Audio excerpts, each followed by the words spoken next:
let's look at question number 12. If two parallel lines are intersected by a transversal, prove that the bisectors of two pairs of interior angles encloses a rectangle. Let's see what does it mean. If two parallel lines, that means we are having two parallel lines.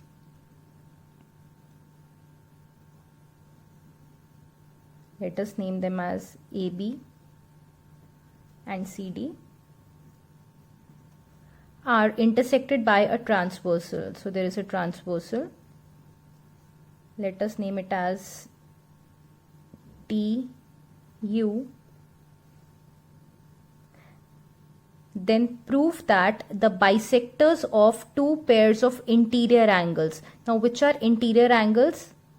1, 2, 3, 4. These 4 are interior angles. We are supposed to prove that the bisectors of two pairs of interior angles, that means we are talking about bisectors of interior angles. If we talk about this interior angle, its bisector would be something like this, a line like this. If we talk about this angle, its bisector would be something like this.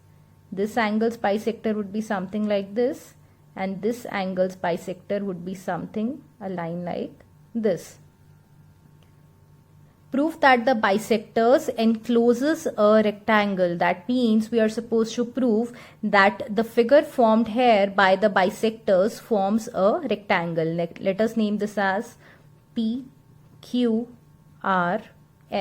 Our aim is to prove that PQRS is a rectangle. Now see, since these lines are bisectors, so definitely these angles would be equal. I am naming it as angle 1, angle 2. These would be equal. Angle 3 would be equal to angle 4.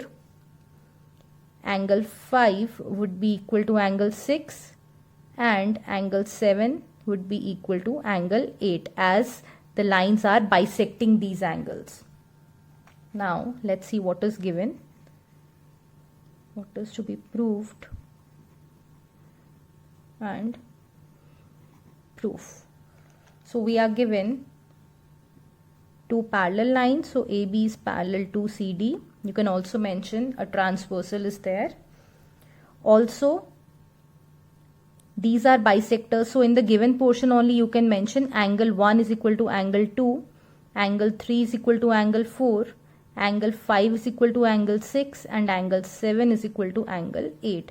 What we are supposed to prove? We are supposed to prove PQRS is a rectangle. We are supposed to prove PQRS is a rectangle. Now let's look at its proof. First of all, let's analyze the question, how we are supposed to do it. See, we know this angle would be equal to this angle.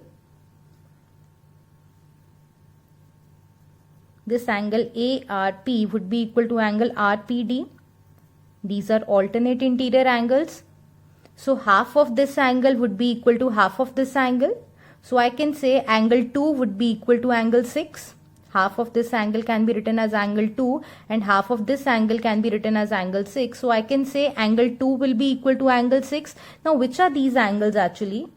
If we observe, angle 2 and angle 6 are alternate interior angles, and if alternate interior angles have become equal, definitely the lines will be parallel. So SR will be parallel to PQ.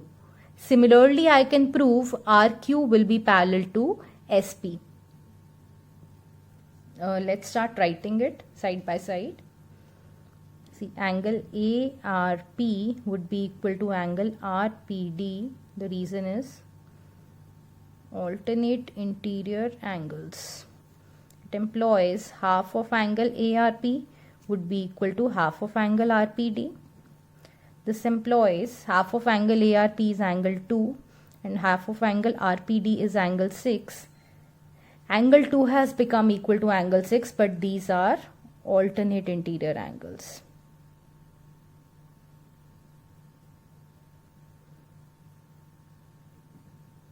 It employs, definitely they would lie between the parallels. So SR is parallel to PQ. Similarly, this is the sign of similarly. Similarly, we can say SP would be parallel to RQ.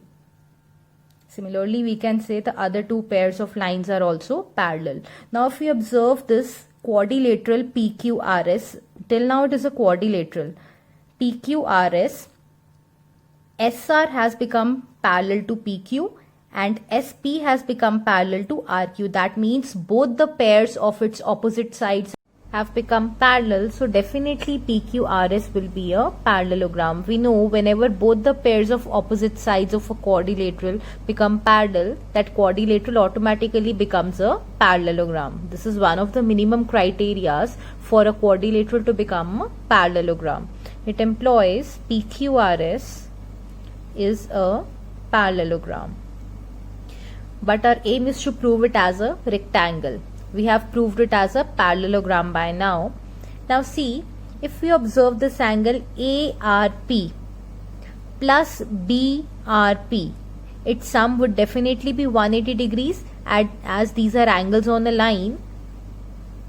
Now, angle ARP plus angle BRP is equal to 180 degrees. You can mention a linear pair here. After that, we can bifurcate these angles. Now, multiply both sides by 1 by 2.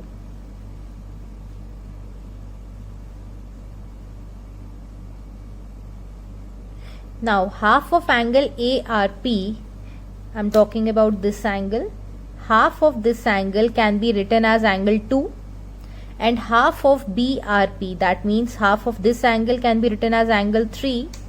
So I can mention here angle 2 plus angle 3 is equal to half of 180 means 90.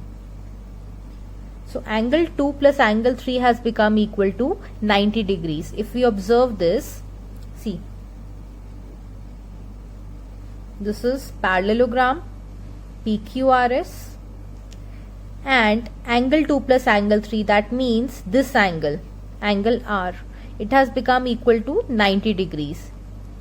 See, one of the angles of parallelogram has become equal to 90. So definitely that parallelogram will become a rectangle. Why?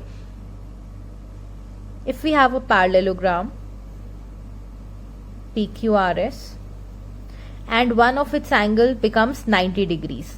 So definitely its opposite angle would also be 90, as opposite angles of a parallelogram are equal.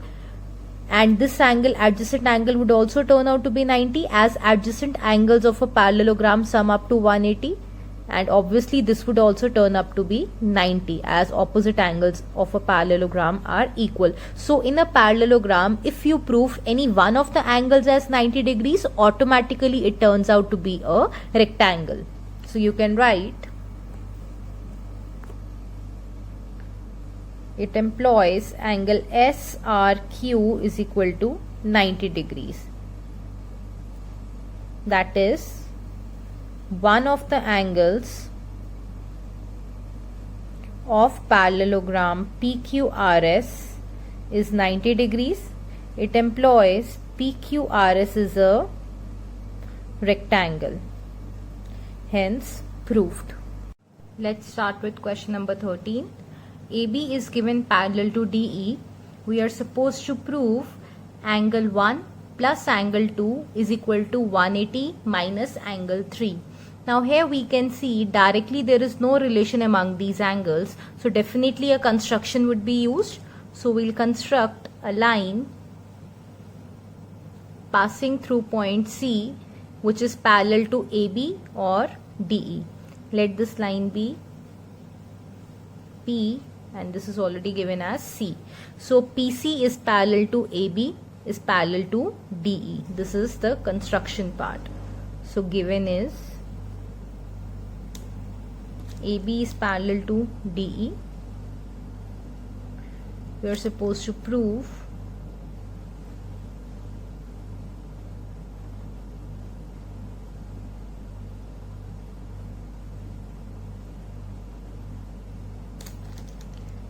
angle 1 plus angle 2 is equal to 180 degree minus angle 3. Construction is draw PC parallel to AB or DE. Now see, we can see here angle 2 has been bifurcated into two angles. Let us name these angles. Let this be angle 4 and let this be angle 5. So we can say angle 2 is angle 4 plus angle 5.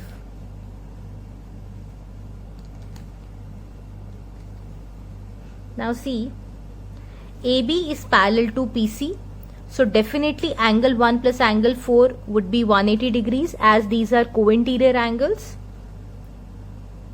AB is parallel to PC and BC is a transversal. It employs angle 1 plus angle 4 is equal to 180 degrees. The reason is co-interior angles. Let us name it as equation number 1. Also PC is parallel to DE, so we can say angle 5 is equal to angle 3. See, these are alternate interior angles. Also PC is parallel to DE. It employs angle 5 is equal to angle 3. Alternate interior angles. Let's name it as equation number 2. Let's add these two equations. See why I've added them, because on adding 4 plus 5 will become angle 2 and 180 plus 3 will be here. Sorry, this is plus. That will become the right hand side. It employs left hand side plus left hand side is equal to right hand side plus right hand side.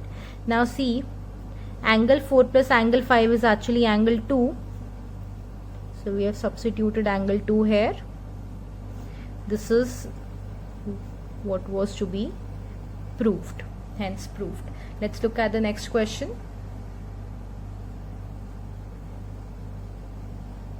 The side BA and DC of a quadrilateral ABCD are produced. These sides are produced. We are supposed to prove angle A plus angle B plus angle X plus angle A plus angle B is equal to X plus Y. Now see, if this is B, its adjacent angle would be 180 minus B, because this is forming a linear pair. The sum of these two angles is 180. If this portion is B, then this leftover would definitely be 180 minus B. Similarly, if this is A, then definitely this leftover portion would be 180 minus A. Now we can apply angle sum property in this. In quadrilateral ABCD, 180 minus B plus X plus 180 minus A plus Y is equal to 360 degrees. What I have done basically, I have written angle A plus angle B plus angle C plus angle D is equal to 360 degrees. Why? Angle sum property of a quadrilateral. Now in place of angle A, I have simply substituted 180 minus B. In place of angle B, it's X. In place of angle C, it's 180 minus A. And in place of D, I have substituted Y. Now see, 180 plus 180 is 360 degrees. Rest of the terms I'll keep as it is equal to same right hand side. Now see, 360 gets cancelled. We are left with minus B plus X minus A plus Y is equal to 0. It employs, let's keep X and Y here only and shift A and B there. So signs would be changed. This would also become plus, B would also become plus. This is what was supposed to be proved. Hence proved. That's it.